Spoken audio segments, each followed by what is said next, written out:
नमस्कार दोस्तों, welcome to क्लॉकमी डिजिटल लर्निंग प्लेटफॉर्म। दोस्तों, अपन ने पहले की क्लासों में देखा है, आपने अगर ये वीडियो नहीं देखा है पिछले वाले तो देख लीजिए। और ये नए सिलेबस के हिसाब से एक्ट पूरा पढ़ाया जा रहा है। नए सिलेबस में अपन पूरी चीज़ों को कर रहेंगे, लेकिन जो सिलेबस में डिनोटेड है उसको हम पूरा का पूरा अच्छे से एक एक चीज को करेंगे, और उसको जो पार्ट नहीं है उसको भी करेंगे, लेकिन थोड़ा फास्ट करेंगे। ठीक है, तो आप इसको हमारे कोर्स को परचेज कर सकते हैं। 399 में पार्ट बी वाला पार्ट है, 499 में केवल कंप्लीट वाला है। और दूसरी चीज, डिस्क्रिप्शन बॉक्स में इसके लिंक्स सारे दिए हुए हैं, कॉन्टैक्ट डिटेल्स दी हुई है, आप वहां से जाके हमारा ऐप डाउनलोड कर सकते हैं। शुरू करते हैं परिभाषाओं में। आपका है 54 नंबर परिभाषा। क्या है 54 नंबर परिभाषा दोस्तों? ये परिभाषा है अधिभोगी। अधिभोगी क्या होता है? ऑक्यूपायर। अधिभोगी क्या होता है? ऑक्यूपायर। ऑक्यूपायर क्या होता है? ऐसा आदमी जो किसी भूमि पर या भवन पर उसका आधिपत्य हो, उसको काम ले रहा हो। जैसे वो अपना स्टोरेज बना रहा है, जैसे कूड़ादान बना रखा है या फिर स्टोरेज बना रखा है, कोई लोहे वाला है वो जाकर उसका स्टोरेज बना रखा है, या कोई अन्य उपयोग काम लेने वाला वो भूमि का उपयोग कर रहा है, कोई कार खड़ी करने का गैरेज बना रखा है, वो किराए पे ले रखा है और उसके बदले वो किराए का कुछ पैसा मालिक को देता है। तो वो उस भूमि या भवन का उपयोग करने वाला, भवन का उपयोग कोई किराए पे रेंट पे आके रहता है तो वो उसका कर रहा है, कोई अपना सामान डाल के उसमें रह रहा है वो अपना कर रहा है, कोई अपना कॉमर्शियल शॉप खोल रहा है, दुकान खोल रहा है, ऑफिस खोल रहा है, कोई कार्यालय खोल रहा है, तो ये सब किराएदार हो गए। और किराएदार क्या करता है? अपने यूज करने के एवज में किराए का भुगतान करता है। तो दोस्तों, जो भूमि या भवन का किराया देता है, उपभोग करता है, वो क्या कहलाता है? अधिभोगी, ऑक्यूपायर। ये नगरपालिका अधिनियम में आपको कहीं कहीं पढ़ने को मिलेगा। आपको ऑक्यूपायर का, अधिभोगी का मतलब समझ में आना चाहिए। दूसरी चीज, जो भूमि भवन के समय के साथ हुए नुकसान का भुगतान करता है। मान लो किसी का पूरा बिल्डिंग है, वो कहता है कि हम फला समाज की या फला महिलाओं के लिए उस भवन का उपयोग मीटिंग करने के लिए या उनको आकर अपने कार्य करने के लिए यूज करेंगे, तो हम इसकी एवज में आपकी पूरी बिल्डिंग को साल में 2 बार इसका पुताई करवाएंगे, वाइट वॉश करवाएंगे, इसका प्लास्टर करवाएंगे। तो वो क्या कहलाएगा? ऑक्यूपायर, जो कर रहा है। अब तीसरी चीज आ जाती है, मान लो किसी का दोस्त है और उसका मकान खाली पड़ा है, वो कहता है मेरा मकान खाली है और दोस्त की स्थिति ऐसी नहीं है, कुछ आर्थिक खराब स्थिति से गुजर रहा है वो, तो उस स्थिति में वो अपने मकान को बिना किराए के अपने दोस्त को दे देता है, तो भी क्या कहलाएगा? ऑक्यूपायर। इसके अलावा चौथा और कैटेगरी है, वो व्यक्ति जो खुद का मकान है, मेरा मकान है और साइड में मैंने एक और मकान बना रखा है, लेकिन घर की जरूरी वस्तुएं मैं ले जाकर उस मकान में रख देता हूं। अब इसका मैं किसी को किराया नहीं दूंगा क्योंकि वो तो मेरा है। अब मेरा किराया है तो मैं उसका उपयोग कर रहा हूं। ऑक्यूपायर का मतलब उपभोगकर्ता, अधिभोगी। हिंदी का और इंग्लिश का दोनों वर्डों को आप याद रखें। तो चारों चीजें हो गई। नंबर 1 पर ऐसा जिसने पूरा का पूरा किराए का भुगतान करा है, किराए के एवज में भूमि या भवन लिया है। ऐसा व्यक्ति जिसने उसकी मरम्मत या रिपेयर करवाने के लिए उसका उपयोग किया है। ऐसा व्यक्ति जिसने बिना किसी किराए या मरम्मत के उपयोग किया है लेकिन उसका उपभोग किया है। और ऐसा व्यक्ति जो खुद है, जो किसी कारण से अपने भवन या मकान का उपभोग करता है, वो क्या कहलाता है? ऑक्यूपायर, अधिभोगी। अब देखते हैं नेक्स्ट परिभाषा क्या है। घृणोत्पादक पदार्थ। घृणोत्पादक पदार्थ, ऑफेंसिव मैटर्स। मैटर्स मतलब पदार्थ, और घृणोत्पादक जिससे थोड़ा मतलब हमें बाजार में जाते हैं, थोड़ा सा हमारे पास कचरा पड़ा हुआ है, कुछ ऐसे सड़ रहा है, कहीं मान लो कॉर्नर में जाते हैं, कहीं कुछ ऐसा होता है, तो वो क्या होता है? घृणोत्पादक पदार्थ। लेकिन घृणोत्पादक पदार्थ की एक विशेषता ये है कि ये सीवेज नहीं होता है। सीवेज में मल शामिल होता है। इस घृणोत्पादक पदार्थ में सीवेज शामिल नहीं होता है, मल शामिल नहीं होता है।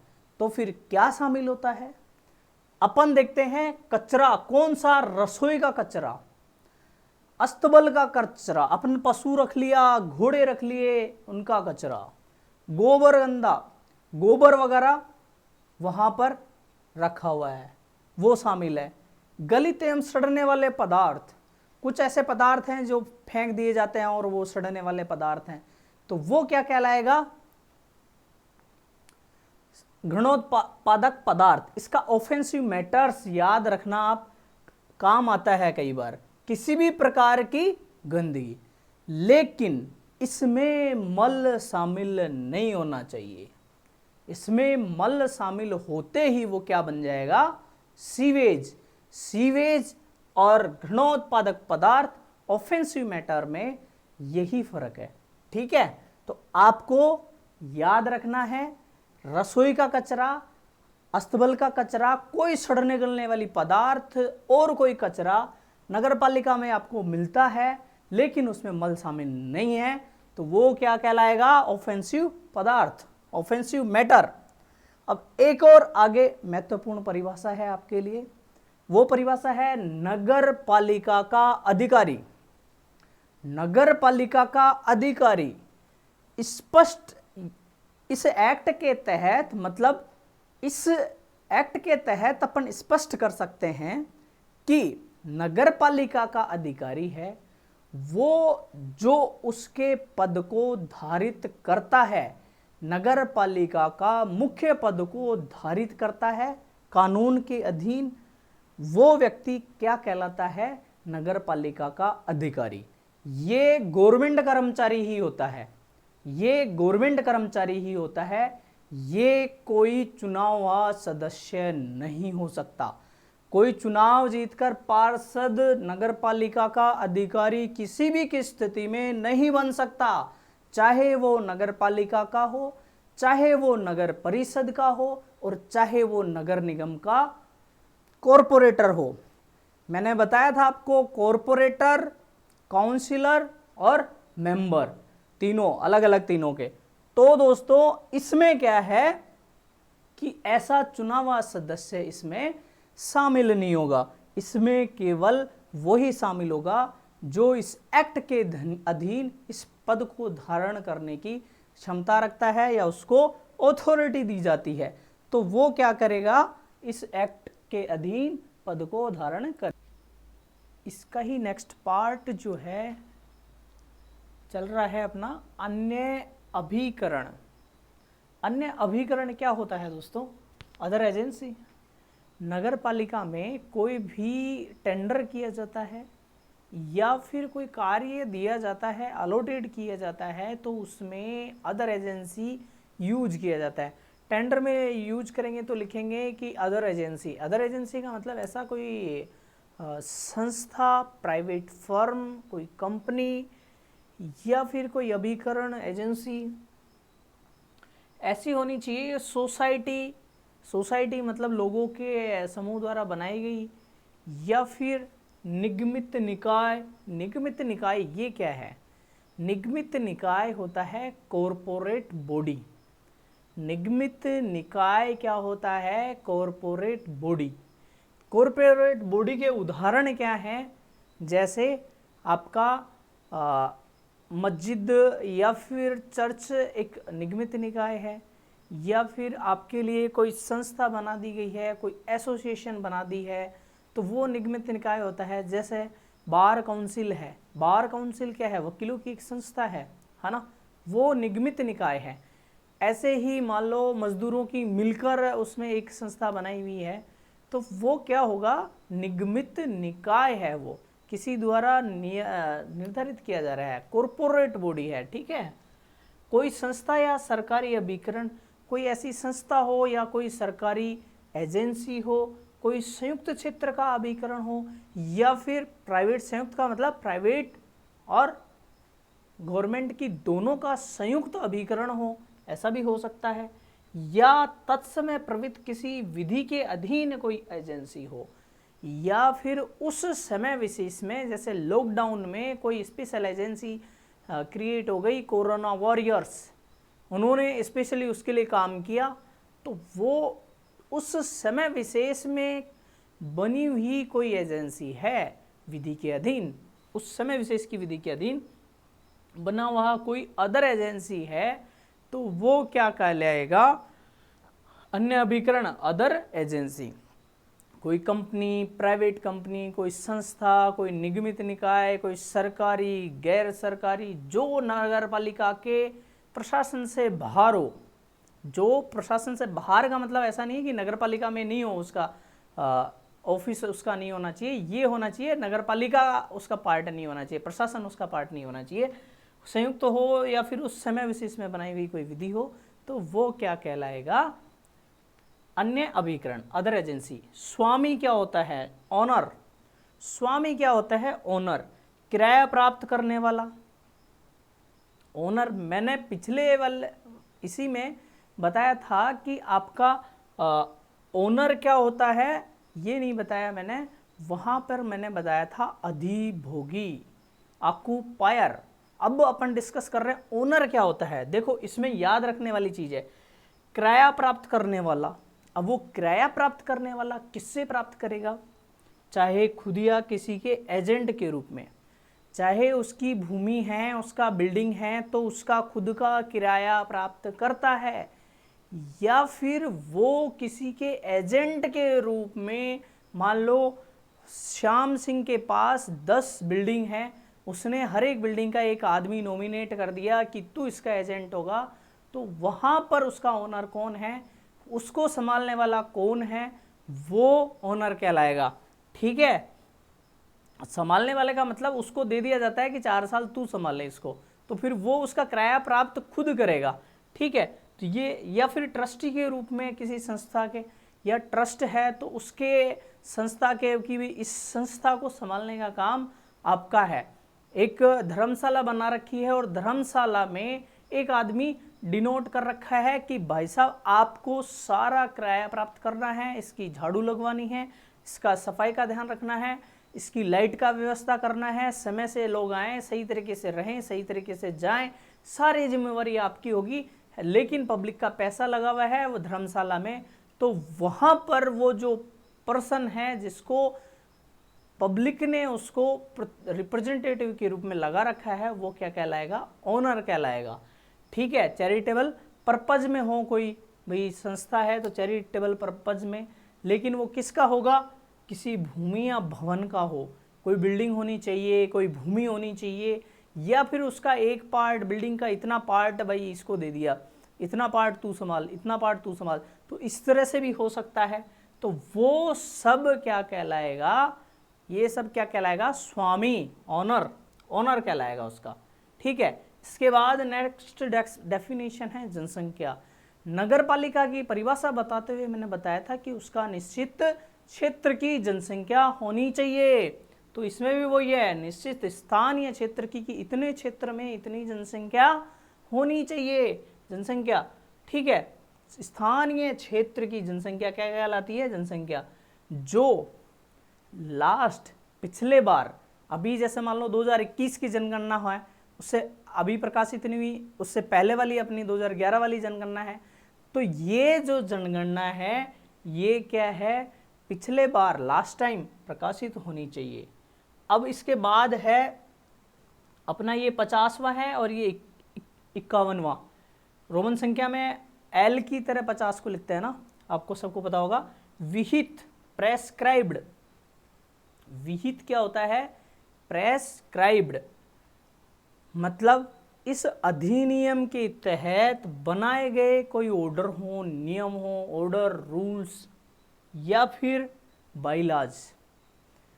ऑर्डर, रूल्स या बाइलाज गवर्नमेंट बना देती है कानून विधानसभा में, फिर उसका कोई रूल बना देती है डीएलबी कि ऐसा ऐसा रूल है, ये डीएलबी निश्चित कर रही है। फिर उसका बाइलाज कौन बना सकता है, नगरपालिका खुद उसका बाइलाज बना सकती है कि हम इस तरह से इसका डिफाइन करेंगे। तो उसमें जो आदेश विहित हैं मतलब प्रेस्क्राइब्ड हैं, तो प्रेस्क्राइब्ड शब्द विहित के लिए प्रेस्क्राइब्ड ये शब्द होगा कि ये रूल में ये विहित है कि इस आदमी को इतना बेनिफिट मिलना चाहिए। ये कहाँ विहित है, ये इस रूल के, इस नियम में, जो इस रूल में विहित है दोस्तों। ठीक है दोस्तों, आगे का जो आपका परिभाषा है उसमें सार्वजनिक स्थान, निजी संपत्ति। सार्वजनिक स्थान क्या होता है, ये पब्लिक प्लेस होता है, मतलब निजी संपत्ति नहीं। पब्लिक प्लेस क्या होता है, निजी संपत्ति नहीं होती है। ऐसा इसकी ये खासियत होती है कि ये जनता के लिए खुला होता है। जनता में कोई भी उस वहाँ जाकर अपना वो जिस उपयोग के लिए बनाया गया है वो कर सकता है, चाहे नगर पालिका में निहित हो या ना हो, चाहे वो नगर पालिका की प्रॉपर्टी हो, चाहे नगर पालिका की नहीं हो, चाहे उसके बारे में नगर पालिका में मेंशन हो, चाहे नगर पालिका में उसके बारे में मेंशन नहीं हो, तो वो क्या कहलाएगा, सार्वजनिक स्थान। इसके बाद नेक्स्ट आपकी जो है वो है लोक प्रतिभूति। लोक प्रतिभूति क्या होती है, पब्लिक सिक्योरिटीज। पब्लिक सिक्योरिटीज किसके द्वारा दी जाती है, केंद्र सरकार, राज्य की सरकार या राजस्थान सरकार की सिक्योरिटीज को पब्लिक सिक्योरिटीज बोला जाता है। राज्य सरकार द्वारा लागू की गई प्रतिभूति, इस तरह की प्रतिभूति जिनको केंद्र सरकार लागू करती है या नियम बनाती है कि आपको इतना सिक्योरिटीज डिपॉजिट करना है, या फिर उसका कोई रूल है, या फिर गवर्नमेंट उस हिसाब से उसको बेनिफिट या रिटर्न्स देती है उस सिक्योरिटीज पर, तो वो सब क्या कहलाता है, पब्लिक सिक्योरिटीज। सार्वजनिक मार्ग मतलब रास्ता जाने का और आने का जहाँ हो उसको सार्वजनिक मार्ग कहते हैं। जैसे पहले नगरपालिका द्वारा निर्माण किया गया हो, उसका निर्माण नगरपालिका द्वारा कर दिया गया हो, या डामर बिछाने का कार्य नगरपालिका ने पिछले उसमें किया हो, तो वो क्या सार्वजनिक मार्ग हो जाएगा। रास्ता है और उस पर नगरपालिका ने अपना कार्य कर दिया तो वो सार्वजनिक मार्ग हो जाएगा। इस अधिनियम के तहत मार्ग हो या फिर इस अधिनियम में लिखा हो कि इस तरह की जगह है और उसको हम कोई रूल है कि यहाँ से यहाँ तक इस तरह का जाने का है, तो उसको हम मार्ग कहेंगे, तो वो रूल भी हमें मानना पड़ेगा। इसके बाद है कूड़ा करकट, रब्बिश। ऐसा कचरा जो घृणोत्पादक पदार्थ नहीं है। तीन तरह के हो गए, सीवेज हो गया, घृणोत्पादक पदार्थ वो हो गया, इसके अलावा ये है कूड़ा करकट। इसमें क्या होता है, टूटी कांच की चूड़ियाँ हो गई, कांच के टुकड़े हो गए, या फिर इस तरह का कोई लकड़ी या इस तरह की टूटी हुई चीज़ें होती हैं जो घृणोत्पादक पदार्थ नहीं होती हैं या जिससे कोई बीमारी फैलने के चांस नहीं है, उसको हम क्या बोलते हैं, कूड़ा करकट दोस्तों, है ना। इसी में अपना नेक्स्ट है नियम। इस अधिनियम द्वारा रूल्स मतलब नियम जो होते हैं रूल्स, इस अधिनियम द्वारा प्रदत्त शक्ति के तहत बनाया गया कोई नियम। ये अधिनियम देता है कि डीएलबी को पावर्स देता है कि आप इस तरह के नियम से बना सकते हैं, और नगरपालिका को पावर्स देता है कि आप इस तरह की उपविधियां बाय रूल्स बना सकते हैं। जैसे मान लो बना दिया कि बूचड़ खाने शहर के बाहर होंगे, इस तरह का रूल बना दिया, तो ये क्या कहलाएगा, नियम, जो इस अधिनियम के तहत इसको पावर दी गई हैं। ठीक है, अनुसूचित जाति क्या शेड्यूल कास्ट होती हैं, सबको पता है शेड्यूल कास्ट क्या होती है। संविधान अनुसूचित जातियां आदेश 1950 में निहित कोई जाति है, उसमें जो लिस्ट दी गई है उसमें से कोई जाति है तो वो जाति क्या कहलाएगी, अनुसूचित जाति। अनुसूचित जनजातियां, संविधान की अनुसूचित जनजाति आदेश 1950 में निहित कोई जनजाति है तो वो क्या कहलाएगी, अनुसूचित जनजाति, मतलब एसटी। यहाँ मैंने लिखा शेड्यूल कास्ट और यहाँ नहीं लिखा, तो यहाँ होगा शेड्यूल्ड ट्राइब्स। जैसे मीना वगैरह आते हैं, धान का ये सब, मल शौचालय या मूत्रालय से निकलने वाला बहिस्राव। राज्य क्या होता है, राज्य पुनर्गठन अधिनियम 1950 की धारा 10 द्वारा गठित, राज्य पुनर्गठन अधिनियम 1950 की धारा 10 द्वारा, धारा भी याद रखना चाहिए अपन को, द्वारा गठित, उसमें क्या है, केंद्रीय अधिनियम संख्या 37 के अनुसार क्या है, ये राज्य की परिभाषा है। ठीक है, तो इस तरह से अपना आज का जो वीडियो है ये कंप्लीट हो गया है। चाहे तो आप इसको एक बार रिवाइज कर सकते हैं। परिभाषाएं, डेफिनेशंस, अधिभोगी मैंने क्या बताया था, ऑक्यूपायर, जो ऑक्यूपाई करता है, जो भूमि या भवन का किराया देता हो और उपभोग करता हो। लेकिन इसके बाद मैंने बताया कि वो किराया भी नहीं देता हो और वो क्या करवाता हो, उसकी मरम्मत करवाता हो, वाइट वॉश करवाता हो, पुट्टी करवाता हो, तो वो भी, इसके अलावा वो अपने दोस्त को दे देता है बिना किराए के, बिना उसके, तो वो भी, और खुद मालिक रहकर किसी तरह का काम ले रहा हो, दूसरा भवन है उसको काम ले रहा है, अपना एक्स्ट्रा सामान ले जाके रख दिया या इस तरह का कर दिया, तो वो भी ऑक्यूपायर कहलाएगा। इसके बाद घृणोत्पादक पदार्थ, ऑफेंसिव मैटर्स, ये क्या होता है, सीवेज से अलग होता है। इसमें क्या होता है, कचरा, रसोई का कचरा, अस्तबल का कचरा, गोबर गंदा, गलित या सड़ने वाले पदार्थ या किसी भी प्रकार की गंदगी, परंतु मल नहीं होना चाहिए। ठीक है, सीवेज नहीं होना चाहिए, सीवेज से अलग है, और वो मल भी नहीं होना चाहिए। नगर पालिका का अधिनियम, इस एक्ट के अधीन या पद को धारण करने वाला व्यक्ति, परंतु इसमें मेंबर या समिति सदस्य नहीं होना चाहिए। नगर पालिका का कोई अधिकारी या कोई कर्मचारी वो अधिकारी हो सकता है, लेकिन चुनावा आदमी कभी भी नगर पालिका का अधिकारी नहीं होगा। ठीक है, अन्य अभिकरण क्या है, अदर एजेंसीज, कोई प्राइवेट सेक्टर की कोई कंपनी या फर्म, सोसाइटी या निगमित निकाय, कोई संस्था या सरकारी अभिकरण या कोई संयुक्त क्षेत्र का अभिकरण, कोई भी किसी तरह का हो जो तत्समय प्रवृत्त किसी अन्य विधि के अधीन कोई अभिकरण हो। मतलब उस समय प्रचलित, मान लो कोरोना में कोई विधि बनाई जाती है कि सबको मास्क लगाना जरूरी है, तो वो विधि है, तो वो क्या कहलाएगा, विधि के तहत मास्क लगाना अनिवार्य कौन कर रहा है, कोरोना वॉरियर्स, तो वो अभिकरण क्या कहलाएगा, अन्य एजेंसी, अदर एजेंसी। स्वामी क्या होता है, ओनर, किराया प्राप्त करने वाला, चाहे वह खुद का मकान हो तो प्राप्त कर रहा हो, या फिर उसके एजेंट के रूप में हो तो वो प्राप्त कर रहा हो, या फिर कोई ट्रस्ट है, कोई धर्मशाला है, उसका धर्मशाला का उसको पर्टिकुलर आदमी लगा दिया कि आपको इसका किराया लेना है, और उसको जिम्मेवारी दे दी कि अब आगे इसी को आप ही संभालेंगे, कोई पब्लिक संपत्ति है आप ही संभालेंगे, तो वो क्या कहलाएगा, ऑनर कहलाएगा। और वो किसका होना चाहिए, पब्लिक संपत्ति किसकी हो, भूमि, भवन या उसका कोई भाग हो।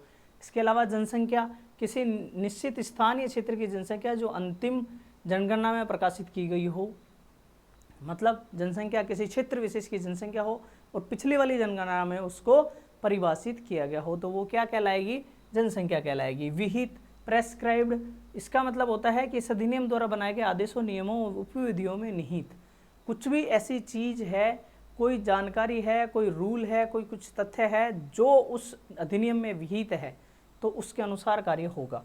ठीक है, इसके बाद है सार्वजनिक स्थान, निजी संपत्ति नहीं होती है। सार्वजनिक स्थान निजी संपत्ति नहीं होती, जनता के लिए खुला होता है, चाहे नगर पालिका में निहित हो या न हो। ठीक है, नगर पालिका का पार्ट हो चाहे नहीं हो, लेकिन वो सार्वजनिक स्थान होगा। इसके अलावा लोक प्रतिभूति, पब्लिक सिक्योरिटीज, केंद्र सरकार, राज्य सरकार या राजस्थान सरकार द्वारा इशू की जाती हैं सिक्योरिटीज। ठीक है, एक फंड जनरेट करने के लिए गवर्नमेंट ये अक्सर तय करती है। राज्य सरकार द्वारा लागू की गई प्रतिभूति, राज्य सरकार लागू करती है कि आपको शराब का ठेका चलाने के लिए इतनी सिक्योरिटीज डिपॉजिट करनी पड़ेगी।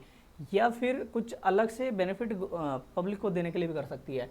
सार्वजनिक मार्ग क्या होता है, जो जनता के लिए आवागमन के लिए खुला हो, या फिर ऐसा मार्ग हो जो पहले तो सार्वजनिक नहीं था लेकिन नगर पालिका ने उस पर क्या कर दिया, निर्माण कर दिया और उसका तोड़फोड़ कर दिया और वो कर दिया, तो मतलब वो सार्वजनिक निर्माण हो गया। इस अधिनियम के तहत सार्वजनिक मार्गों, कूड़ा करकट, रब्बिश, ऐसा कचरा, घृणोत्पादक पदार्थ नहीं है जो टूटी चूड़ियाँ, कांच के टूड़े या इस तरह का कोई कचरा हो तो वो क्या कहलाएगा, कूड़ा करकट, सीधी सी बात है।